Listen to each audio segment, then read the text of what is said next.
and the executive vice president still had to review and sign off on everybody's travel.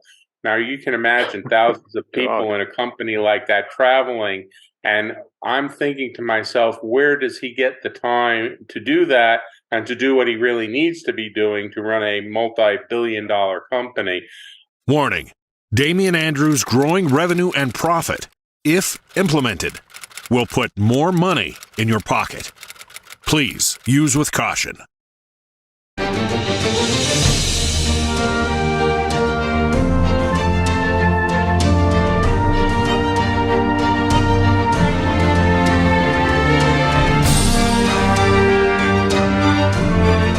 Welcome to Damian Andrews' Growing Revenue and Profit with international speaker and revenue and growth specialist Damian Andrews. This is your source for practical, usable, and simple action steps that you can do every day to put more money in your pocket. And now, the host of Damian Andrews' Growing Revenue and Profit, Damian Andrews.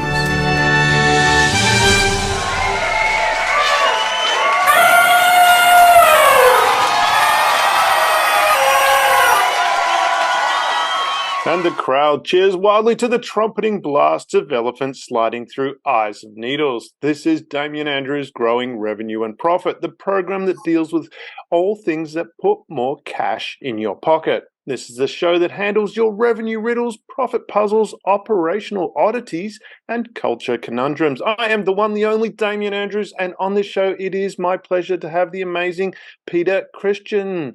Peter is an author of 2 best-selling books, What is the Vermin Problem? And Influencers and Influencers. Peter was also the founding partner and president of espi, a prominent business consulting company, and he's worked with over 300 clients throughout the United States and Europe. Pleasure to have you on the show, Peter. Thank you for having me. Pleasure to be here. Yeah, well, let's dive straight into this. I mean, you've worked with a number of different companies. Yes. What would you say would be one of the key issues that they struggle with in growing their revenue and profit? They try to treat their companies like they were still small companies, and they're not anymore. And it's very different when you get to, let's say, the $5 to $10 million US dollar mark as far as the size of the company. It takes on different dimensions. It is certainly not something where you as the owner can be involved in all the day-to-day details. You need to be handing things like that off to other people and trusting them.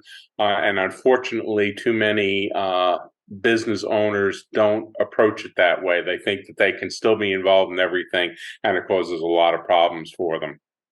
I understand that completely. One of a client that I got involved with very late in the piece, they went from 35 million to 110 million and didn't change any of their systems. And the directors were very, very highly strung. So, I bet they were. And they were scrambling. Oh, very much so. And they came from a big organization as well, so they should have known better. But yes. Yeah, unfortunately, they weren't able to be saved either, which is one of those detriments of not adapting. Because what you're talking about there is there's certain scales, and adapting to those scales and levels of business. Yes.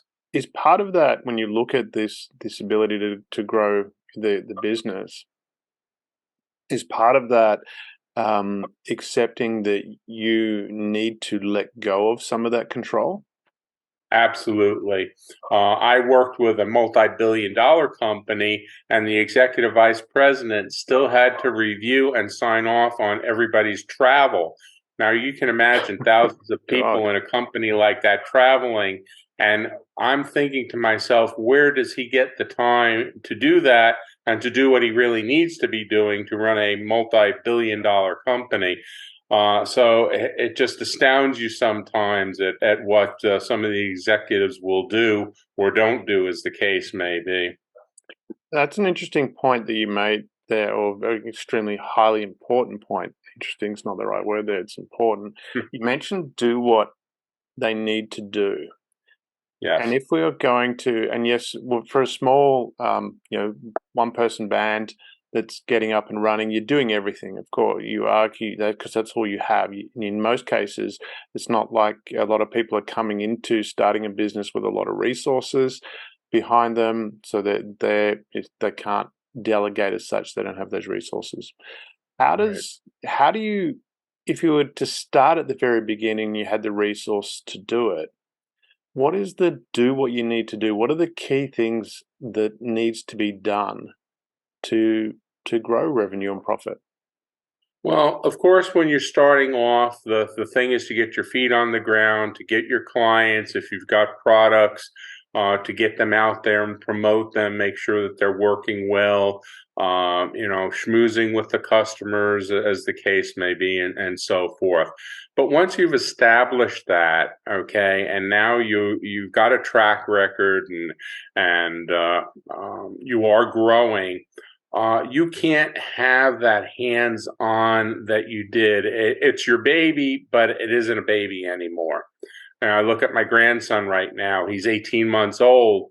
He's running around the house and creating all sorts of terror and stuff. It's not the way he was a year ago when he was 6 months old, when he was still kind of laying there and cooing and gooing and that.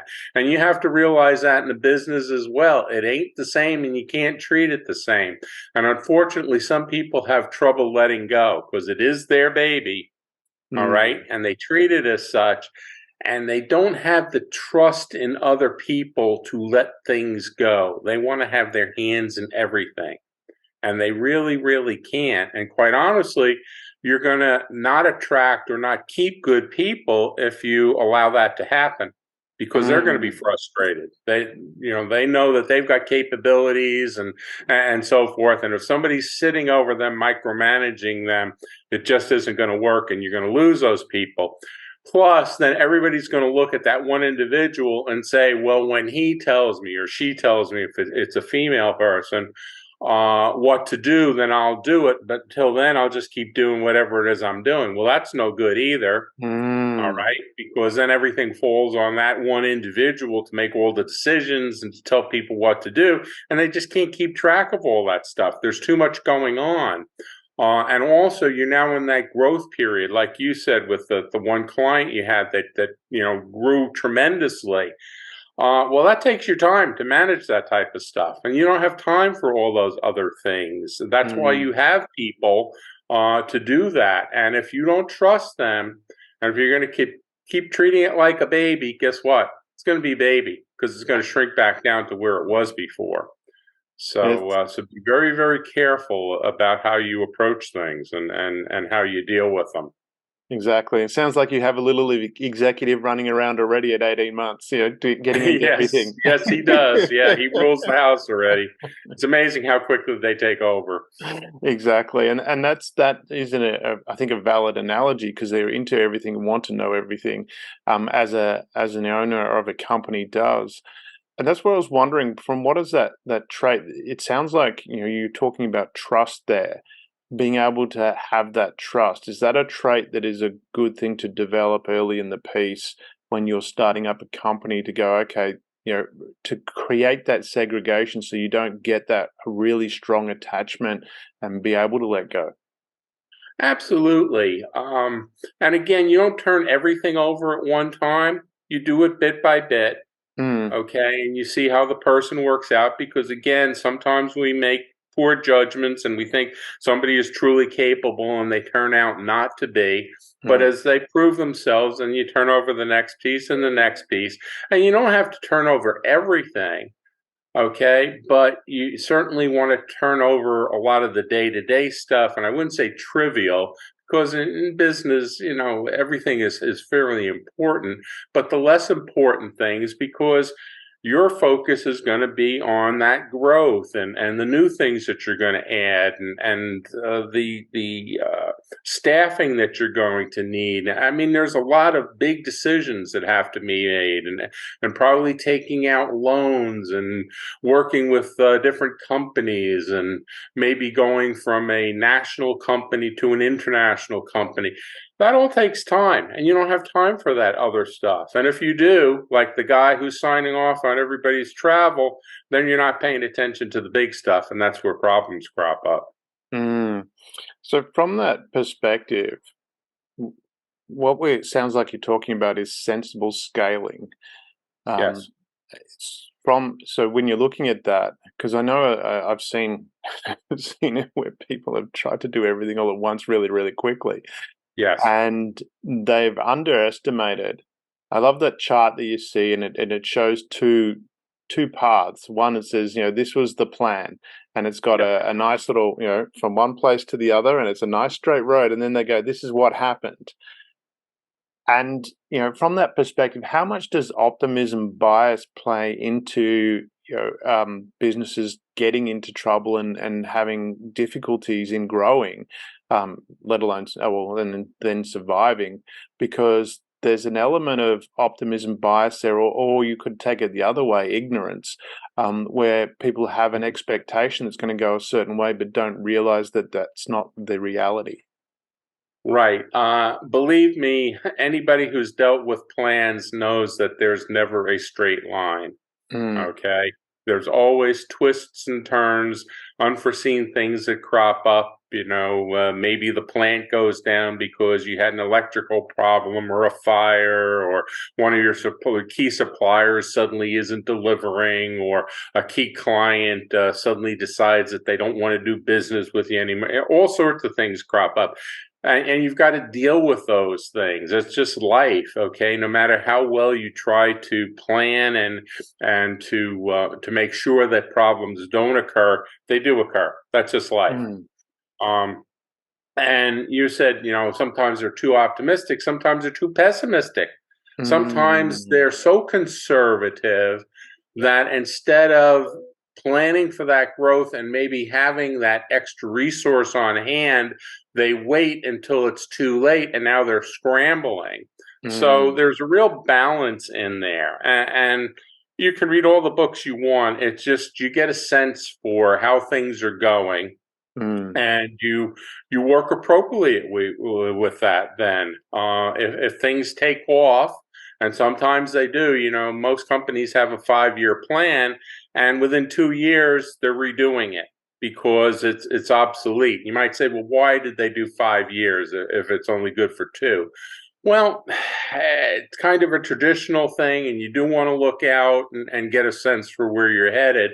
But within 2 years, you're revisiting that and you're making adaptations to it. If you've surpassed it, then certainly you don't stick with the 5-year plan because you're way past where you thought you were going to be. Maybe you're at the 5-year point after 2 years. So you're not going to continue with that because you're already at $100 million. So now you're looking at 200 million or whatever the case may be. On the other hand, if you're not achieving what you thought you were, you've got to look back and say, what's going wrong and what do I need to fix it? Because things are pretty good, but there's something just not right that's happening, and I need to find out what that is and correct that and get back on the right path again. So it's a real balance, and you can read all the books you want in the world. You can get all the advice you want in the world, but sometimes you just got to dig in and find out what the problems are or what the good things are, and then go with them and adjust your plan. How important is it from that perspective when you've got the plan sorted out, and planning's a whole different process? But once you've got the plan and you're starting to execute, or even going through the process of planning, now that I'm thinking about it, is how important is it to have external people, say mentors, if you're a smaller, or a board or a mastermind, to actually work through some of these details with? It depends on the size of the company. Mm, It depends again on who you can trust and who you have a good working relationship with, because there's lots of people out here who want to give you advice. All right. And some of it's going to be good and some of it's not going to be good. And you need yep. to find out the ones that are giving you good advice and are truly going to help you, and the other ones that are just in it because they see a cash cow and they think that they can make a lot of money off of you. And if it doesn't pan out, then they just move on to the next. So again, you get back to that trust issue again, and dealing with folks that will do a good job for you and can do a good job for you. You certainly can use them in a pinch, when you've hit that growth level, almost straight up, and you can't bring people on fast enough. So you hire on maybe on a temporary basis, people to help you out until you can get the right people in place on a full-time basis, or that can, give you some advice on what to do because you didn't expect that. Okay. You're new to the game, and all of a sudden you're faced with something that you didn't expect, and you need some advice. You need some good advice. So hopefully you will find some good people who've been down that road who can tell you, yes, I've been through what you're going through, and here's what I did. Now, it's not going to be exactly the same, but it's going to be close enough, and you take advice from them, and then you make it happen. From that perspective of finding advice, because like you said, there is a lot of advice out there. And certainly if you're anywhere on social media, there's tons of advice. How does someone know whether it's good advice or not? You vet.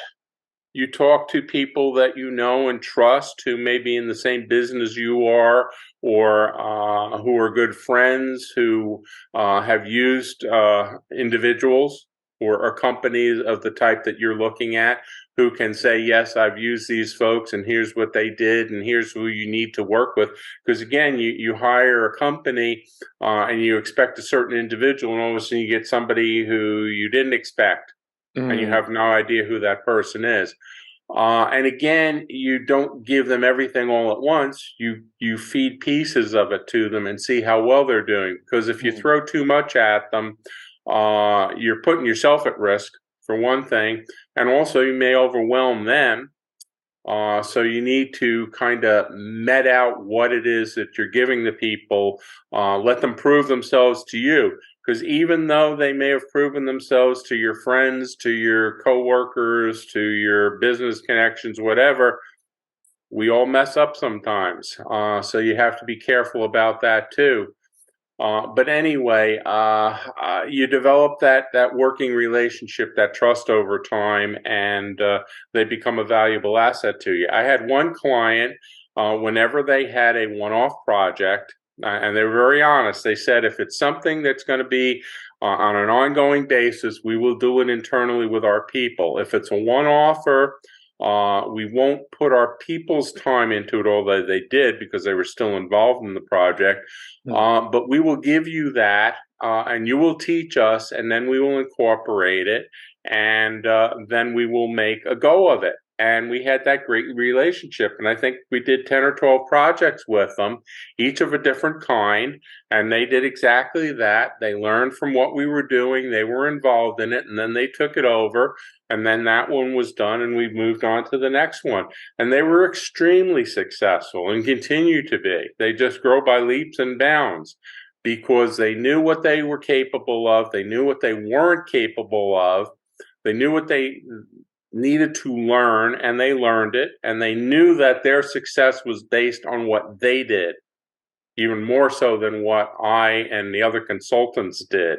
That the test of time was that they took the ownership of it and made it happen. And companies need to realize that no matter who you use, at the end of the day, it's your baby and you've got to make it work. And anybody who thinks that they're going to have a hired gun come in and take care of everything for them is really looking at the wrong thing as well. It's still your company and you still have to run it, because that person shouldn't be there and won't be there forever. And when they walk out the door, if all the good stuff goes out with them, then you haven't done things correctly. And that's what I always try to get across to my clients is, at the end of the day, it's your baby. I'm here to help you. I'm here to do as much as I can, but I'm not going to be here forever, and I'm not. Any of those 300 companies that we mentioned, I don't still do work with them, all right? And there's most of them, by and large, are doing fine because they took on what they needed to, and they've done a good job with it. And again, I retired, so I'm not involved to be able to do that with them. So anyway, so there's a lot that goes on that you really have to be aware of as a company owner or an executive. How important is that, what you're talking about? And it's probably a rhetorical question, but that ownership of going, okay, it's my company for the smaller, the SMEs that are out there. Is it, how much of that is really owning and going, okay, this is my responsibility. I need to learn the skills that I need to learn to make this work, not rely on somebody else. And as you say, then, get surprised when they walk out the door. Right. The ones that make it realize that.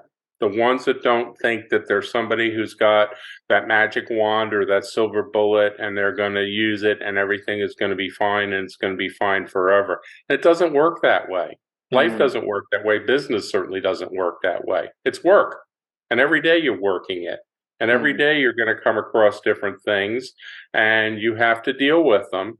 But you learn and you learn to have better judgments mm, about things, and you learn the new tools and techniques and processes that are available to you that are going to make you better, and you put the new systems in place and all that stuff, and you learn to use them. I watch some of these shows where they go in to fix a company, and the mhm. owner has no idea what's going on. I mean, zero idea. Yes. And they say, well, how do you expect to run the company if you have zero idea? And they just kind of shrug. And you go, some people just aren't meant to run businesses or to own Mm, businesses. They just aren't. They think mm. that it's a walk in the park and you just show up every day and turn the lights on and everything's going to be fine. It doesn't work that way. I wish it did. I mean, I certainly did. I didn't look forward to the problems and the headaches, but you had to deal with them. Okay. And you loved the days when you didn't have that, when you didn't have people banging on your door going, you know what's going on now and what we got. Oh my God. Okay. So you loved those days and then you enjoyed them. All right. Mm. But you also were prepared for the ones where they banged on your door and said, do you know what's going on now? And you said, what now? Let's sit down and talk about it. And then you deal with it. And that's How much, just what the business is all about. yeah, and how much of it is that finding those right people, embracing the right people? A person who wasn't a client, but they had a large company. It was an $80 million turnover company. Mm, Um, and he was very much involved in the day to day to the extent it made him sick. He actually got really sick and was bedridden for 9 months, so mm, he couldn't go in. But what yes. happened in that 9 months is that business grew substantially. The employee, even though he was getting reports and stuff, so he knew what was going on and he understood what the business was. Hmm. But then he realized, and this was what he said to me, he goes, I realized that I needed to get out of their way. And they took that business without his being there every day after that. They took the business to over $100 million, the employees did, while he wasn't there. I mean, now he says, he was recently just riding his motorbike in Mongolia for 3 months while he's getting reports. And how much of it is that developing that, as you said, that trust, finding the right people and then getting out of their way? A lot because you're going to grow. Mm, And you're not going to grow just by, again, you controlling it. Let's take a very extreme example. How much of the day-to-day stuff do you think Jeff Bezos is involved in and knows about at Amazon? yeah, it'd be very little. Virtually nothing anymore. Yeah, Okay? yeah. But he did.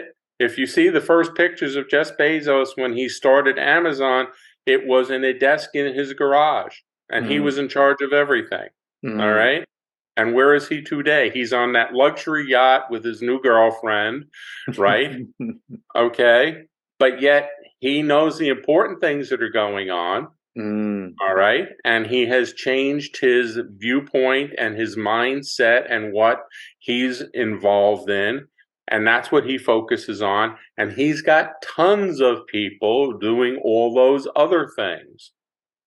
All right. And that didn't happen overnight. That mm, happened over a period of time. But it happened. And that's mm, why they're successful and they continue to be successful. The ones that aren't don't do that. And sometimes, with the person that you were just mentioning, you get to the point where you say, I can't handle this anymore. All mm, right. I liked it when it was small.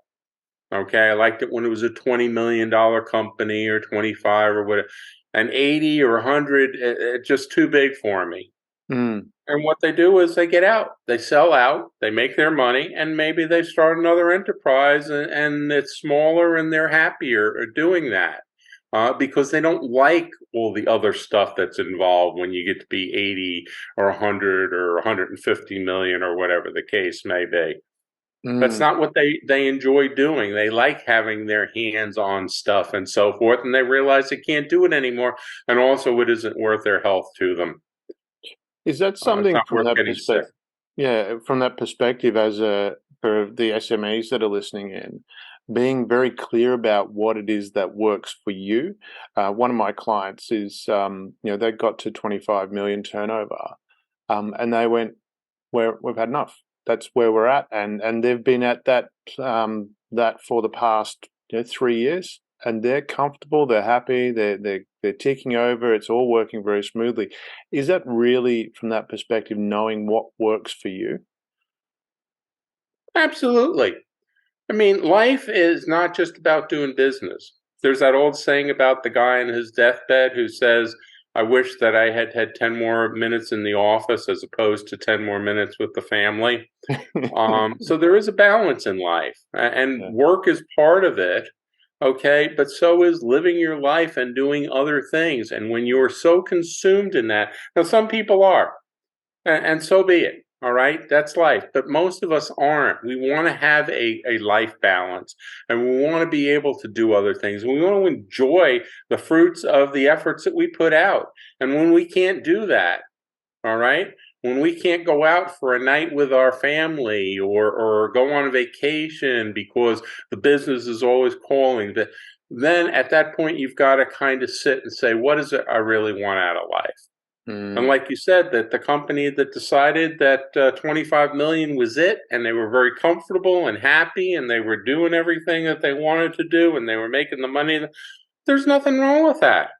Nobody said you have to start and be 100 million or 200 million or $1 billion company. Mm. You have to do what you enjoy, and Mm. you have to be successful at it.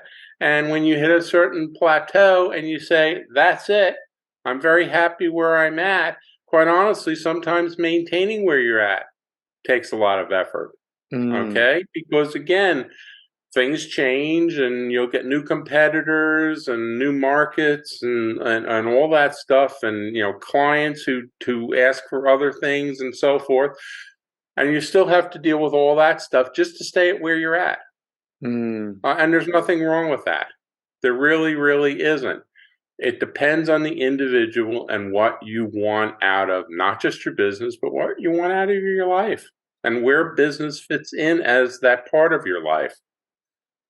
What are some of the key things that should focus on within a business to make it work? I mean, I've seen a number of people, they'll focus on getting their flashy brochures, flashy websites, spend all this time doing that. Whereas, other times, I've looked at other clients where, they don't spend any of that time. They're just focused on their sustainable, profitable market and Yeah. delivering that. So what are some of those key things for a business to focus on to maintain, well, certainly to maintain where they're at, but also to grow their revenue and profit? Are you keeping your clients happy? Are Mm. you meeting their needs? Okay. Or are you getting more and more complaints and things aren't running as smoothly and you're not getting your product to them on time, or the product that you're getting to them or the service is not the same quality that it used to be. And if that's the case, then you've got to determine what's happening there. Am I losing touch with them, or have I gotten so big that I'm getting sloppy at what I'm doing? All Mm. right, and in that case, you need to pull back a little bit because once the word gets out, particularly with clients that have been with you for a while, new ones are going to be certainly hesitant about wanting to come on board. They're going, well, if that's the way they treat somebody that they've done business with for 10 to 20 years, you can imagine what they're doing to me as the new guy. All right. Mm. Um, so you certainly need to do that. You don't have to have the flashiest bells and whistles. I was just talking to somebody today. There's a balance of automation in an operation. You can actually over automate to where you spent so much money and now it's not functioning the way you wanted to and you lost control of it, versus you may have perfectly good systems, equipment in place, those types of things. And if you just maintain them and run them, you don't have to have the newest, flashiest, most expensive stuff there is in the marketplace, because that doesn't always do the job for you. And again, it's using some common sense and understanding the balances and working within that stuff. I know startup companies that bought humongous computer systems to start with. Well, they didn't need it.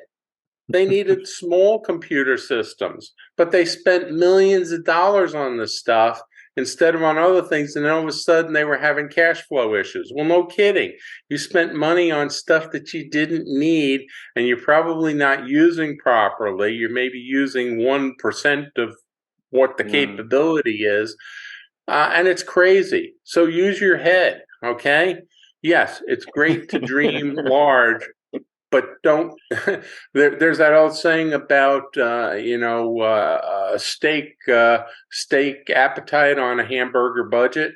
You don't want to be in that situation. Okay, if you can afford hamburger, you have hamburger. When you can afford steak, then you buy steak. Okay, and you don't have to have the best cut of steak. A sirloin will do fine instead of a fillet if that's what the need is. And be happy with that stuff and understand what you're doing, and then continue to do it. All right? And as the changes are necessary, make the changes that are necessary, and don't get into stuff that you don't need to be into. And you'll be very successful at that. And ask your clients every now and again, how are things going? Are you happy? Has anything changed? What's changed? And if they tell you everything is fine, then listen to them. Don't ask for trouble where there is none. But if they're telling you there's problems and things aren't the way they should be, listen to them as well, and then fix it. How much of that, because it seems to be there's this need to project this super successful, super massive, how much of it is really being authentic to who you are and aiming at that niche that fits with who you are, rather than trying to be everything to everybody? Sometimes we get caught in trying to be something where we're not, and that's a problem too. When you're not true to yourself, all right, when you're acting the way you shouldn't be, and people are kind of shaking their head and going, "Is that really Peter?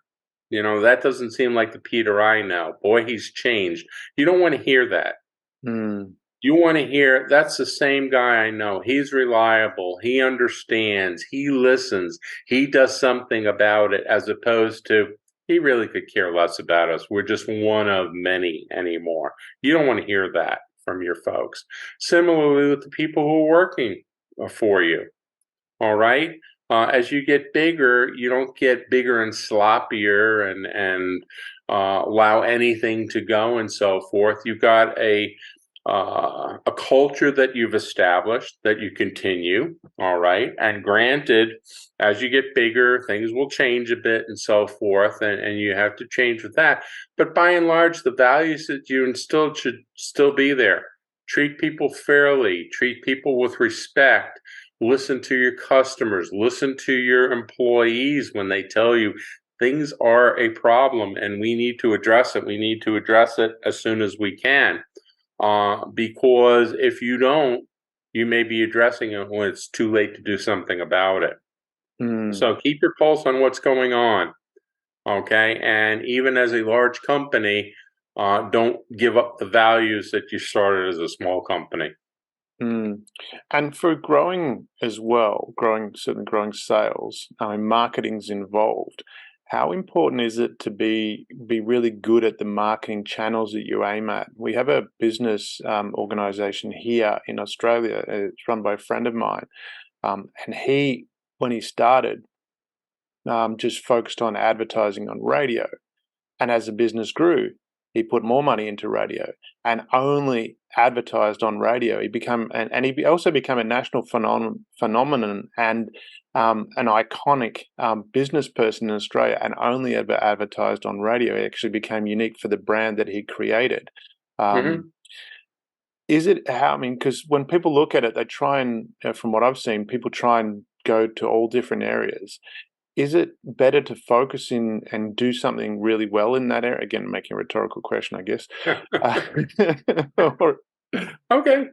yeah, well, I'm just trying to, I mean, from that Yes. perspective, when you look at How's that for an marketing, answer? Yes. yes, Yeah. yeah. But I mean, how does someone do that? Because again, you have all this pressure, so to speak, to do ad marketing in all these different spaces. You look at something, take a Coca-Cola, for example, it advertises across a broad range of spectrums. I mean, when you're growing in yourself, how do you actually choose which is the best area to market in?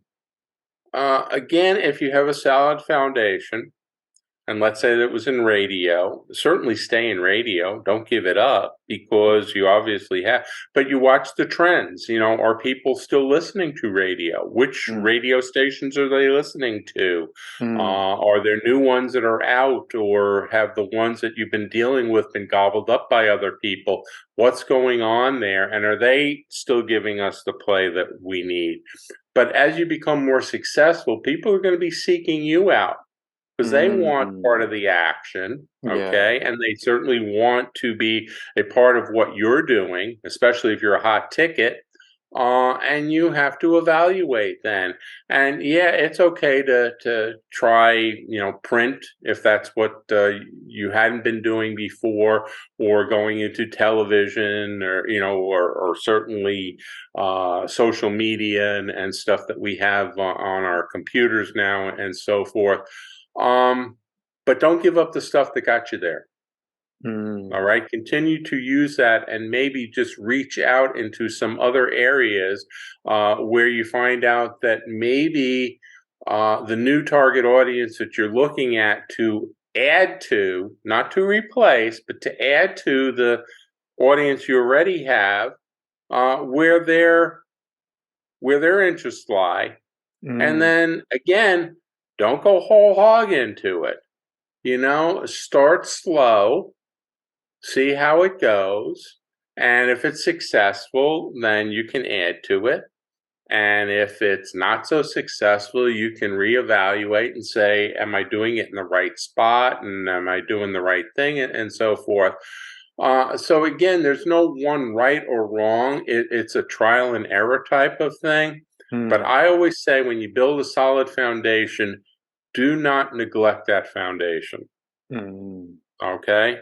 Because when you do and you forget about it can cause you trouble because you mm, spend all your time on that new shiny toy that you're looking at. And when you forget about the old reliable that's in there, it needs attention too mm. because it can go away.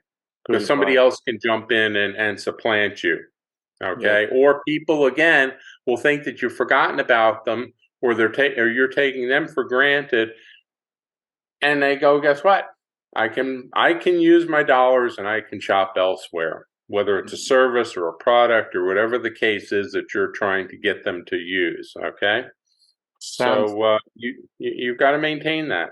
it sounds fundamentally there's a theme that I'm picking up from what you're talking about is one is developing trust and take care of the people that you work with.